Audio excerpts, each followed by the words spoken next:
నమస్తే మిత్రులారా, స్థానిక ఎన్నికలు రాబోతున్నాయి. నగారా మోగింది. ఎన్నికల కూడా అమలు కాబోతుంది. బీసీ రిజర్వేషన్లకు పంగనామాలు పెట్టారు. బీసీల గొంతు కోసిర్రు, వాళ్ళను ముంచిర్రు. ఇక దాని మించి చెప్పుకోవడానికి ఏం లేదు. రేవంత్ రెడ్డి చాతగానితనం అవపడింది. రేవంత్ రెడ్డి పనికి మాలిన ఆలోచన ఫెయిల్ అయింది. మళ్ళీ ఏం చేయాలో అర్థం కాక మహిళలకు ఎక్కువ సీట్లు ఇచ్చామని, వడ్డీ లేని రుణాలు ఇచ్చామని, చీరలు ఇచ్చామని కొత్త డ్రామాలు ఆడుతూ ఉన్నారు. 2 సంవత్సరాలుగా గుర్తురాని మహిళలు స్థానిక ఎన్నికలప్పుడే గుర్తొచ్చిర్రట. ఒకసారి గది కూడా చూద్దాం. అందులోనూ కడియం శ్రీహరి మాట్లాడిన హైలైట్ ముచ్చట నాకు అనిపించింది. ఈరోజు ఎటూ దిక్కు లేక, ఏ పార్టీలో లేక, ఆ హైకోర్టు ఎక్కడ వేటు వేస్తుందో కూడా తెలియదు. కానీ ఈయన మాత్రం నేను రాజీనామా చేయను, ఇట్లనే ఉంటా అని చెప్పి, అందులోనూ మొదలుగా ఈయన ఏమంటున్నాడంటే కాంగ్రెస్ నాయకుల్ని ఏకగ్రీవం చేయండి, 10 లక్షలు ఖర్చు అయినా సరే నేను పెట్టుకుంటాను మాట్లాడుతూ ఉన్నాడు. ఒకసారి చూద్దాం ఆ వ్యవహారాన్ని. కడియం శ్రీహరిపై వేటు వేయడానికి ఈ వీడియో చాలదా? సర్పంచ్ ఎన్నికల్లో కాంగ్రెస్ బలపరిచిన అభ్యర్థులను ఏకగ్రీవం చేయాలన్న కడియం.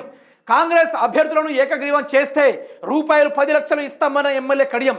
చూశారు కదా మిత్రులారా, కాంగ్రెస్ అభ్యర్థులను ఏకగ్రీవం చేస్తే రూపాయలు 10 లక్షలు ఇస్తామన్న ఎమ్మెల్యే కడియం శ్రీహరి. అదే తాటికొండ ఊరు పరంగా మాట్లాడుకుందాం, అదే స్టేషన్ గన్పూర్ చుట్టుపక్కల ఉన్న ఊర్ల గురించి మాట్లాడుకుందాం.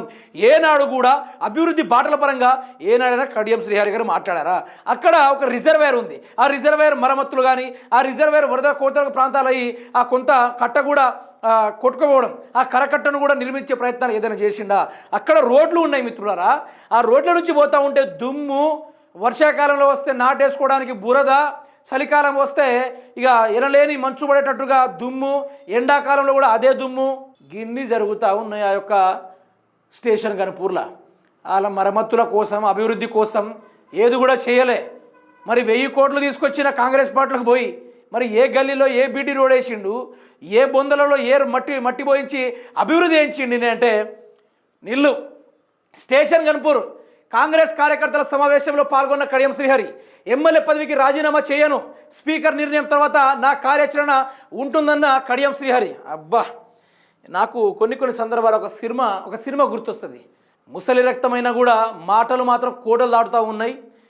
రేపమాప పడిపోయే ముసలి రక్తానికి కూడా ఆ వైభవమైన ముచ్చట చూస్తూ ఉంటే నిజంగా ఈ ముసలోడు ఉండేటట్టు అవపడతలేడు అనుకుంటూ ఓ సినిమాలో మంచిగా ఉంటుంది ఈ ముసలి రక్తం గురించి. ముసలి రక్తానికే అంతా ఉంటే యువకుడి యొక్క ఉడుకుతున్న రక్తం సరసరమని పారుతున్న రక్తం ఎట్లా ఉండాలనే అదొక మోహన్ బాబు గారి సినిమా ఒకటి ఉంటుంది, భలే ఉంటుంది. నాకు అదే గుర్తొచ్చింది నాకు ఇప్పుడు అది చూస్తే.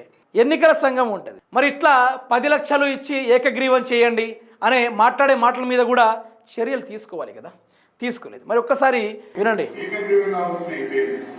మా గ్రామం నుంచి మేము ఏకగ్రీవంగా మా రిజర్వేషన్ ఏకగ్రీవంగా ఈ పేరు పెడుతున్నాం. ఆ రకంగా వస్తే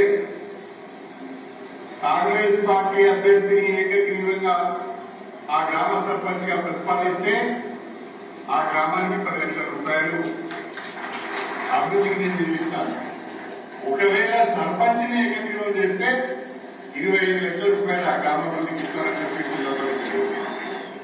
ప్రభుత్వంతో చూశారు కదా. అంటే కాంగ్రెస్ పార్టీ తరఫున ఏకగ్రీవం చేస్తే ఆ గ్రామాలకు 10 లక్షలు, ఇంకొక విషయంలో 20 లక్షలు, అట్లా అభివృద్ధికి డబ్బులు ఇస్తాడట. చూశారు కదా ఎంత డైరెక్ట్గా ఓపెన్గా కొనుక్కునే కార్యక్రమాలు ఏకగ్రీవం చేయడానికి. సరే, ఇందులో బీఆర్ఎస్ పార్టీ ఇన్వాల్వ్ కాదు, మీరేం భయపడకండి కడియం శ్రీహరి గారు. ఇక మీ కథలు అసలు మీరు ఉంటారో ఊసిపోతారో కూడా తెలియదు అప్పటిదాకా.